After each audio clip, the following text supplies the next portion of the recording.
I was managing a little team. It was like probably 4 people or something, and I was not doing a good job of it. And she sat me down and she's like, people don't like working for you. And it was this moment where I was devastated. I'd been promoted because of the work I did, and I had failed to learn like how to manage anyone. Yeah. And that's when I focused, yes. Oh my God. I came up with the best PlayStation idea for the launch of PS3. I keep it hidden on a webpage in my site. I thought, okay, what if the PlayStation you never have the right team, you never have the right budget, you never have the right boss. You know, there's flaws everywhere. And if you look at it that way. Welcome to Stories Untold, live from Cairns Crocodiles. We're unpacking the stories we carry but don't always tell, the stories we've untold ourselves, and the stories that are still being written. In this series, we're going to spotlight the overlooked, the unpolished, and the unspoken experiences that have shaped some of Australia's most creative and influential minds. Let's dive in. Ladies and gentlemen, welcome back to another episode of Stories Untold, and a very special episode indeed. I am joined by Zanthy Wells. Hi. Now, Zanthy is the VP of Global Creative for Pinterest, a platform that inspires creativity to more than 570 million users worldwide. With roots in agency creative and a career shaped by intuition and impact, Zanthy is renowned for championing work that is both beautiful but fundamentally meaningful. Zanthy, so much for joining us. Thank you. Thank you. I'm so happy to be here. So, as the creative brain behind the world's biggest creative platform, when someone asks you what do you do, what do you ask them? It's so bungled. I still need a good answer. Maybe Elizabeth can help me with one. I usually say I'm a creative director and I do everything from campaigns to websites, or I try to like downplay, usually is my MO. So what do you wish you could tell them? oh God, I just wish it was more polished somehow, like more, and people often look at me like, huh? And I'm like, I really need to rethink that. So it's a work in progress.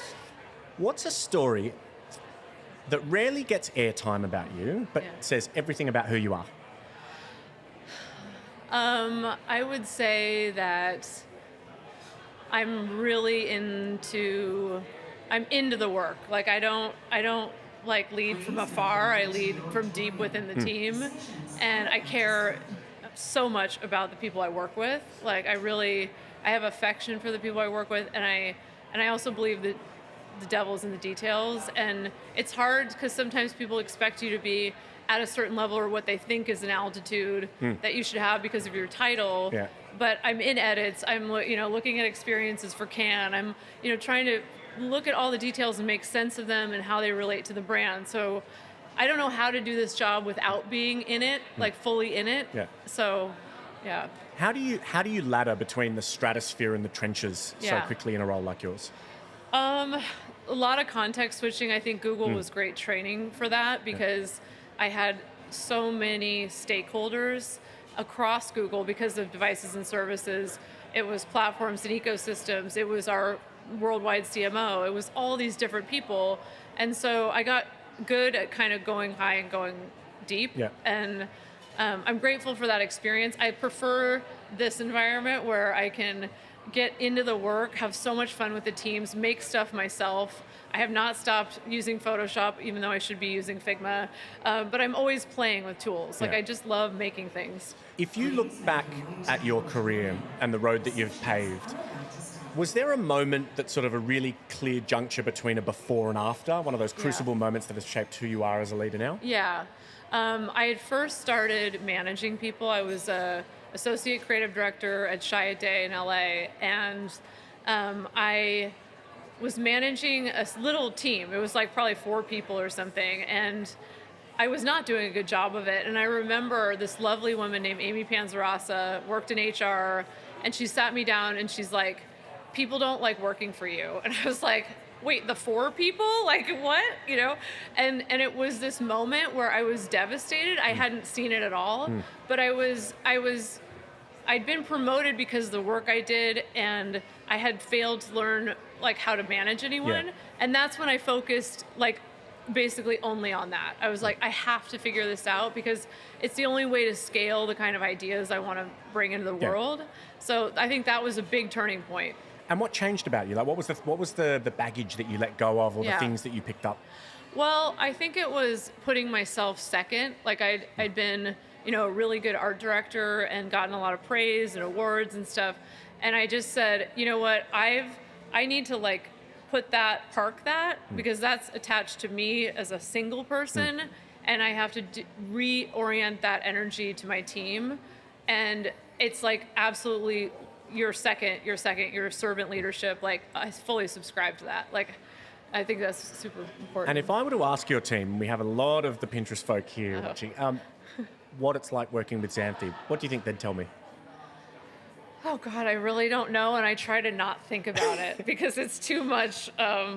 It's too much. I don't know. Should we ask them? What do you hope that they say? I hope that they say that it's a positive experience, that I'm kind, that I believe in people, that I hope that they see that my whole mission is to make them do things that they've never done before or that they're proud of. Like if I'm successful, they're proud of the work they do when they're with me.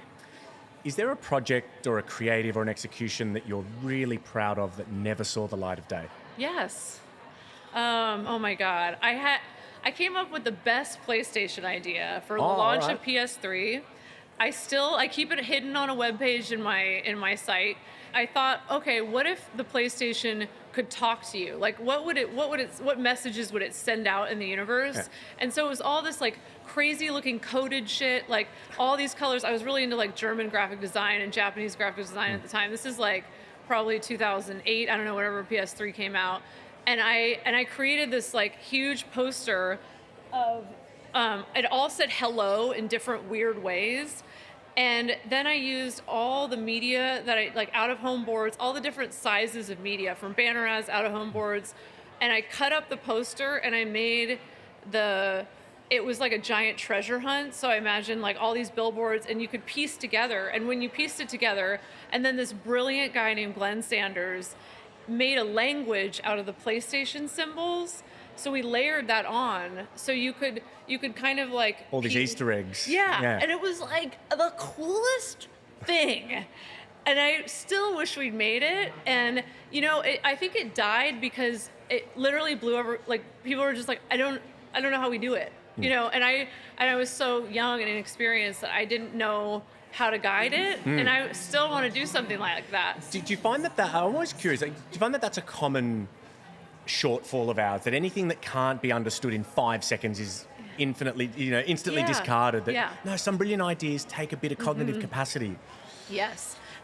And so when you have, a child like that you love dearly, how do you kind of let it go when it all, for circumstance goes pear-shaped? I mean, it was really hard in the beginning. Like I mean, there was a lot of crying. I mean, honestly, and I think that's okay because it allowed me to like move through those things and really feel them so deeply because I'd invested so much. I loved the work, and when I would lose a pitch or lose an idea like that wouldn't get made, I think it builds up your scar tissue, and then when you're working with your teams, you're able to like understand the emotions that they go through and approach them with empathy. And like I know that they might go have 3 drinks after a meeting because it didn't go well, or they might cry or whatever, and I'm just like, I think having that experience and knowing deeply what it feels like makes it better for me to lead people. Absolutely. What part of the work that you do are you most proud of, but the bit that no one sees? Probably all of the prep I give to leaders about work before they even see it. Like I really try to set the teams up for success when they're going in front of our VPs of marketing or our CMO or CEO. I think it's my job to make them successful by using, and I think power is such a kind of cool thing when it's not gross.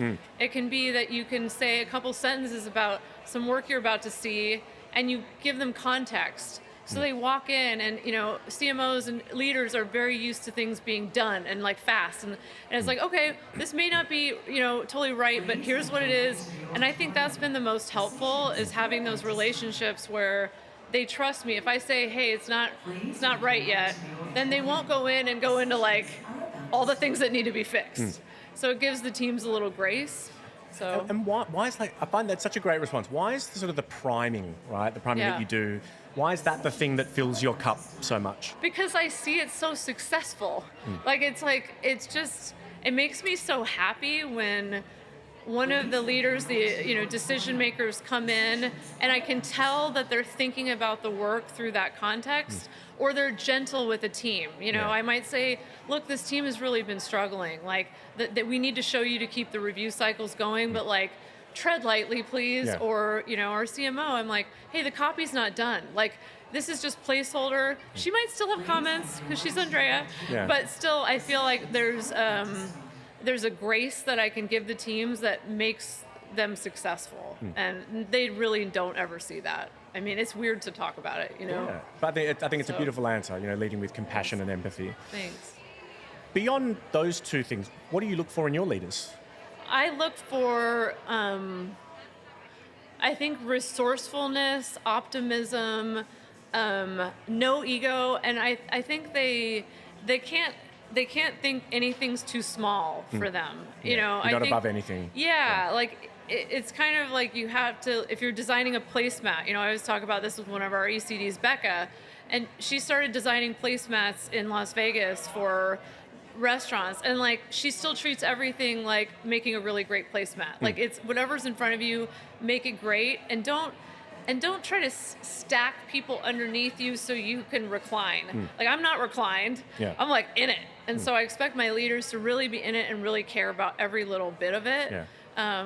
And be joyful. Our head of brand experiences, Judy Lee, is like effervescent, joyful. She's a warm hug to her team, and I love watching that. I learned from her as a leader. So Other side of the coin, Zanthy, when you see emerging talent come in, what's the one thing that they think is good leadership that's actually holding them back? I think when people fail to realize that it's about the work, but it's not at all costs. I think that's the fatal mistake that a lot of creatives, because we're brought up in this industry, and luckily I've been agency side and brand side, but agency side, you're taught that it's at all costs. That you can literally mow through people, you'll do anything to get the work sold or win that lion. And I think you can't really move large groups of people if that's your mentality. Yeah. Like you have to really, I don't know.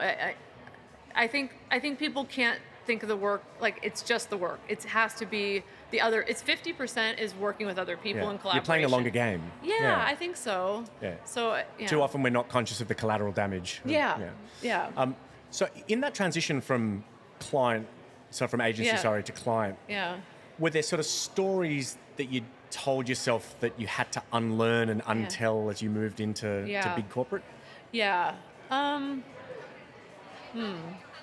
I guess I had this preconceived notion that when I was agency side, that all the marketers were just sitting around between our campaign presentations, and that, of course we could take 2 hours presenting to them, and when we'd hear our time was cut short. And so I think I had to unlearn, there's so much more that goes on within a brand that has nothing to do with the one campaign or this or that. Like marketers are so busy talking about ROI, results, metrics, research. Like I think that was a big unlearning for me, is seeing how hard they work and how little actually can be focused on this pure creative moment. Like that's the joy in their schedule. Yeah. And so I think I had to really see that, and I could only see that being brand side.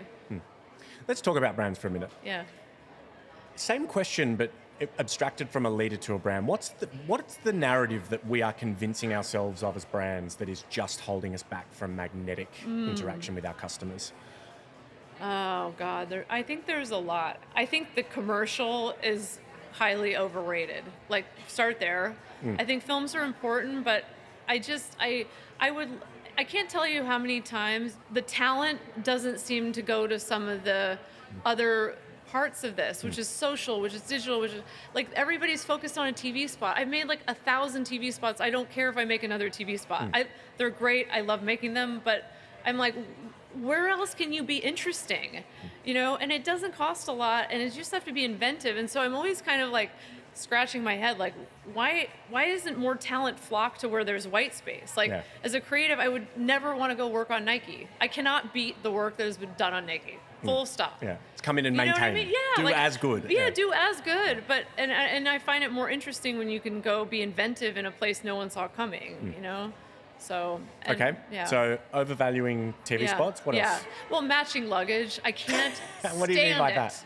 Oh my God. I have an allergic reaction to style guides. Everyone on my team knows this. And luckily, I have the most incredible leader of design, this guy, Simon Blockley, who is like, he can build the most amazing visual systems.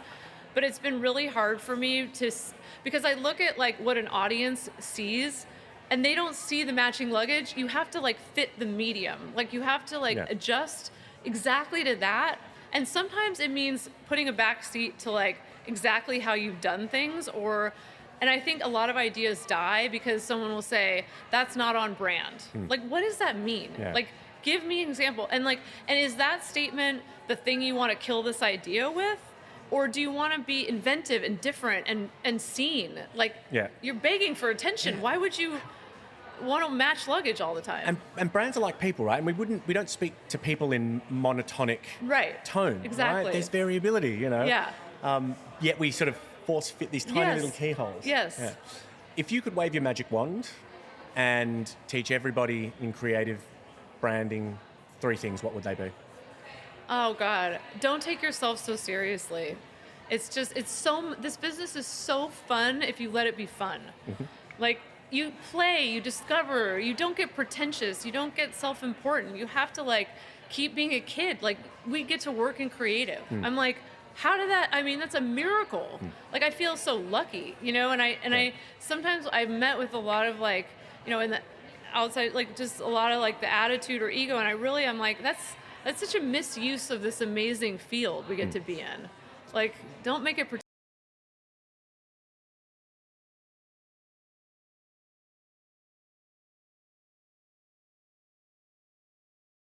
a lot of people come into jobs, and I think this goes across creative maybe, but coming into jobs and say, I can't tell you how many friends or colleagues have said, leaving a job, I wasn't set up for success. I hate that. You're never set up for success. You never have the right team. You never have the right budget. You never have the right boss. You know, there's flaws everywhere. And if you look at it that way, it's on you to make it the way it should be. It's totally on you. You can't say, oh, my boss isn't meeting with me enough, or blah, blah. It's like, those are all excuses. People give themselves way too many passes, and it's like, you gotta dial it in. If there's something that's not working, go fix it. Yeah, business will give you nothing. Yeah, if the client, you know, if you're a young creative or starting creative, and you're not selling the work you want to sell, figure out how to sell it. Figure out how to understand. Ask questions to your clients. I find a lot of creatives want to like go, ta-da, here's my work. Isn't it awesome? And there's very little empathy building with who's across the table. Do you really understand their business? Do you really understand what pressures they're under? Like, take the time to submit to the process. It's not just you on stage. It's like, and that's the only way work is, I mean, that's the reason I could sell the work I sold, is I had relationships with people. You know? And the path isn't paved for you. You pave it along the way. Yeah. What's something about the creative process that you wish more people understood? That it's really messy and it's really human, and people, I think, we're so used to seeing the final product, but the way that we talk about work and we go back and forth all the time, there's just so much that goes into it and so much nuance. And I don't think as an industry, we show our process very much. Like, I think there's been a lot of like posturing for like 20 years of, aren't I amazing? And I'm kind of like, I'm over it. Like, I just want to see, like, how'd you do it? Like, I'm always asking my team, like, what prompts did you use? Like, tell me, like, you know, bring me in. Like, I don't need it to be perfect. Like, I don't know. A rising tide lifts all boats. Yeah. Do you think creativity is innate, or is it a muscle that can be taught? Well, I think if you're curious, you're creative. So you got to start there. If you're not curious, you won't be creative. I think it absolutely can be enhanced or supported, but creativity is just an inner drive that makes you, like, I obsessively need to get things out in the world. I don't know why. I really couldn't say what it's all about. I've been trying to like pin down my motivation, and I'm like, I don't know. It's somewhere deep inside me that's like, many beautiful things have to hit the world while I'm in it, and I got to make people's like experiences better, financially, career-wise. I really like that aspect of it. So I don't know. It's just, if it's in you, then it happens. Like. So then what might be, if there was a perfect set of conditions to optimize for creativity, to get all the juice from the squeeze, so to say, what do you think they would be? A very protected environment, I think. What do you mean by that? I think people have to feel like they can be themselves, that they're safe to take risks. It has to be conducive. There's no punishment. It's just learning. Like, it's not, nobody's going to get like reamed out by me. Like, I don't think I've ever done it in my life. Like, I'll be upset with something or say like, I really don't like this, or, I'm very direct, but it's always in this, it's like, let's just make this good. It's, I don't want to like humiliate someone or, do that kind of stuff. I might ask a selfish question. So for someone like me, right, that doesn't work in the pure play creative space, what would be your practical advice if I'm a leader going, I'd love to nurture creativity in my team? Yeah. What would your, to a sales leader or an operational leader to try to get the best ideas out from their people? Yeah. Is there any guidance that you could provide me? I think sometimes you just have to get out of the room. Like, really. Because I think leadership and power or whatever carries with it this like heaviness.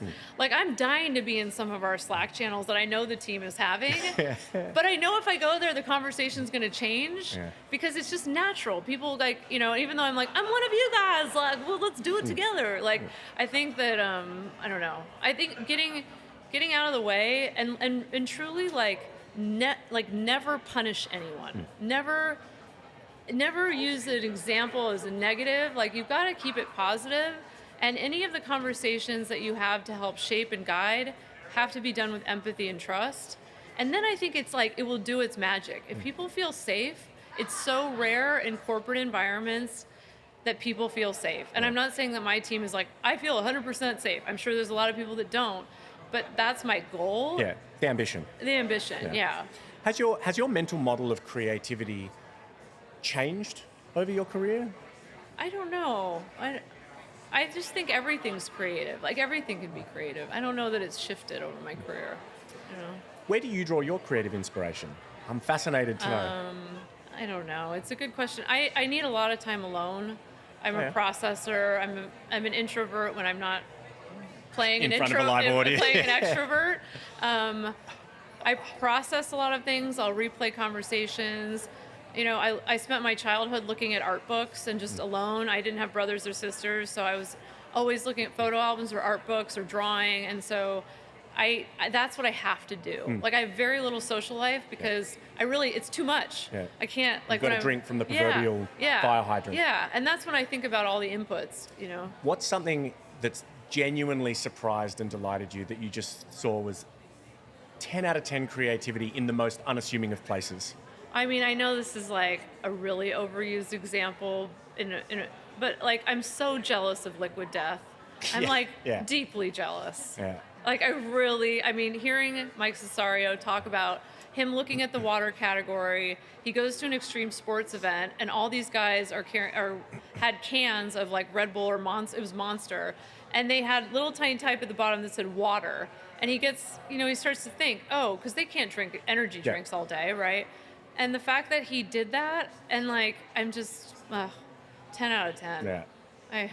And bottled water is one of those places you wouldn't expect transcendent creativity. No, and then it comes along, and it's like, everybody should be looking for that disruption. So where's creativity going? What's being redefined right now in your space? Oh my God, I think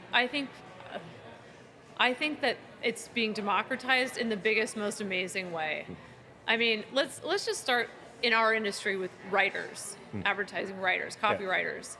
For years and years and years, they haven't totally been able to get their visual vision out just because they can't use the mouse in the way they make Photoshop comps, and so they're often like relying on their art, their art director partner or designer to get it out. And I think AI lets writers who are very conceptual, great storytellers, use words to make visuals. Yeah, transfer mediums. Yeah. Without like doing all this like stuff that's takes years to learn, and it's really hard. So I'm kind of like, I think it blows the doors open, and I think it also, people are going to invent so many different ways to make money. Like the entrepreneurial, the fact that I can make an app with prompts now, it's like, okay. Yeah, no code solutions are It's a new mind-bending. day. Yeah. New day. Start over. Other side of the coin, what's the watch out? What's the tripwire that we as practitioners need to be careful of as we reinvent ourselves? I guess assuming that anything is what it was. Ooh, what do you mean by that? I just think you can't, right now, you can't hold on to anything. And I know that sounds really like wobbly in a way, and maybe that makes people panic. But I'm looking at the influx of what's happening in technology, and I'm like, it's all up for grabs. Yeah, it's up for grabs. Like, what will happen? I don't know. I mean, I think there's going to be a deep need for great ideas. I think that's still going to matter. It's just going to be, it's so fast to make now things look perfect. Like, what is the idea? And I think being in search of that and making a dent in people's lives, putting really focusing on a consumer. Like, so much of this industry is focused on itself. Talking to one another. Yeah, and I kind of always go to the Amazon example of like customer first. Like, if you're a creative person and you're like, I need to solve a problem for people, and you're creative, like, go for it. Like, make $1 million gazillion. Like, it's the world is your oyster. And someone recently, I had a chat with it was like a person midway through their career, and she's like, what agency should I go to? Should I go brand side? I was like, none of it. Like, she was so interesting. Yeah, you're thinking like, in yesterday's model. Yeah, she'd written her own storybook. She'd done all these things. And I'm like, what are you going to do next? Like, I'm not going to tell you, like, no, go invent. So how do we set up ourselves for success in a world of infinite possibility and infinite uncertainty? I don't know. I'm struggling with this. It's the thing that weighs on me the most, like the mental health load of nothing will be as it was. I mean, I got to take a break and look at dumb shit on, social or whatever. Like, it's like, like you really, like, your synapses start to fry. But then I try to just breathe into it and go, change will happen. It's not like immediately it will take just watch it and get in the stream if you can. Instead of just going, that's so scary. It's like, wade in and play with this. Like, it's all, I don't know. It's a tough one. Yeah. I feel as though it's something around just anchoring to the speed of learning. As long as you ravenously learn, right? That's the only defense, the only inoculation that you've got against uncertainty is a thirst for learning. Yes. Yeah. And I feel so much better and more like happy when I spend the time to just like learn this stuff. All right, Zanthy, we have 3 short untold stories to wrap up this very, very interesting chat. Zanthy, when was the last time that you surprised yourself? I guess, I don't know, I've turned into kind of like this DIY, like weekend, like handyman. I don't know. And it's just like, it's taken over kind of, and it's like, I just want to fix everything in my house, and I'm a single mom, divorced, and so I'm installing cameras, I'm like, changing washer fluid. I just redid my whole garage. I have like a whole tool section. Like, I'm kind of like, I didn't see that coming. Like, I wasn't like, I don't know, 5 years ago, I don't think I would be like obsessing about my garage organization. I mean, it looks incredible, by the way. What I would pay to see the pinboard of your garage. Amazing. It's all I want to talk about. But what part of you still feels as though it's in progress? Oh God, so much. I think just understanding what role I could meaningfully play in the world is still like, I want to create meaning. I want to create purpose or have purpose. Like, what am I not seeing that I could be like going towards? Like, I feel like I have like blinders on, and I want to know what I don't know. And so I'm always like, is that so I think a lot, it's all work in progress. All. And if you and I are sitting here a year from now, and there was one thing that you've finished in part of that progression, and you had a big smile on your face, what would that be? I need to write the screenplay that is in my head so badly. And if I don't write it, I'm going to forget it. And it was based on some true events, and I need to get it out there. And like, I have to do that. And I feel like I don't have time. And now I'm like, having this, now I have a goal. Because I've told It's now you. in the universe. I told you, yeah. All right, last one from me, Zanthy. If this chapter of your life had a name, what would it be? And what would you hope the next chapter's called? I think it would be, it feels like joy, but after a very long road. I mean, I've been through... The long road to joy. Yeah, like I feel like, great I part. must have done something right to be able to have the chance to do what I'm doing now, or to feel at peace, feel like I can, I don't know, I'm not as angsty or struggling. I'm more like excited about this and trying to like enjoy it, right? Like, And next chapter? I really, really, really want to be with my kids. I think that weighs on me all the time, and so, I mean, to be honest, I think I'll probably stop at some point and just fully cut it off. Like I don't know. People are like, oh, you'll consult, you'll write a book.